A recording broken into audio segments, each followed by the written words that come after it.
Dr. Gareth Waring's doing my section. What do you mean you're doing it? Where's Dr. Gareth Waring? I need Dr. Waring. And I started really panicking. And she said, okay, leave it with me. And sure enough, he appears in the room 15, 20 minutes later. Don't worry, I'm doing your section, Laura. That was a bit of a complication on the, on the old timesheets. Okay. I'm here and I'm doing your section. He said, I'm supposed to just be doing emergencies today, but I will do your plan section because that's what we've agreed and I'm not going to let you down. And I was like, you. So, and then the nurse comes in and does all that prep stuff that they have to do, take your blood pressure, make sure clean, make sure you're all okay and understand what's going to happen. So it's like when you're giving birth, you have, what's the drugs you can have in your back? Epidural. So it's like an epidural, but it's more severe. Because with an epidural, I think did they leave the line in? Or she explained it. Yeah, she explained it that it's like that. But maybe they leave the line in if it's an epidural because they need to keep drip feeding drugs. Yeah. Whereas with mine, they just give me a load of the drugs and then the line comes out. And I lie on the bed and she was explaining all this, but this is what happened. And then you lay there and you go numb from like your tummy button down, basically, which was slightly embarrassing because Gareth comes in the room and explains he's got a trainee with him.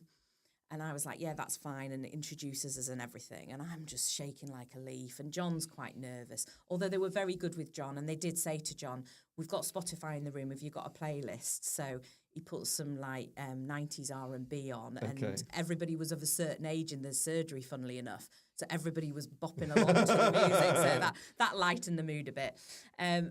But he was gutted because he collects trainers and he wasn't allowed to wear the trainers he'd bought. He had to put Crocs on and he was devastated. So that lightened the mood as well. So, and bless him, he did do very well at making me laugh all the time about stuff like that and just being a bit silly.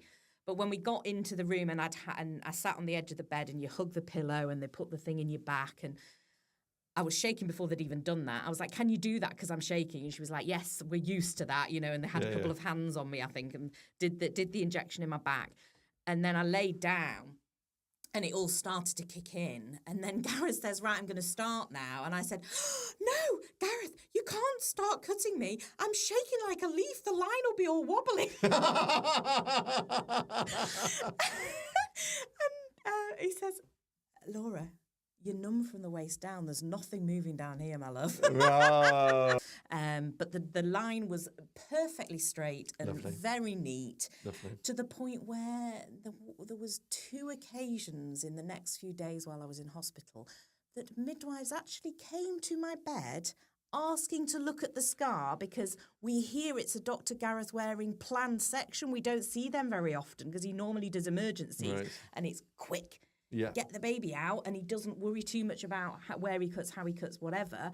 But for me, it was a very neat little cut, and everybody was fascinated to see it. So I felt like I was on display at one point. I will say that having undergone surgery, one of the things that you look for if they're cutting is not just the line, but also how good is their stitching technique. Absolutely, yeah. Because that was it. Because the stitching technique, and I have to say, for me, the surgery that I had, the line was just like amazing. And, if you get a guy who can stitch you well, I know it sounds a bit, but these things matter because you've got to live with these scars. In the long run, it does matter, absolutely. And that scar, can affect you in the long run. And I did have an emergency appendix surgery when I was younger that went very wrong. And I've got a horrible scar that, reminds me every day of how awful that event was.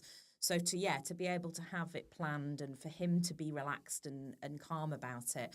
And like you say, even the sewing up process, because often if you've had an emergency section, you're not very well yourself. No. So they just want to get you sewn up as quickly as possible and get you whatever help you need.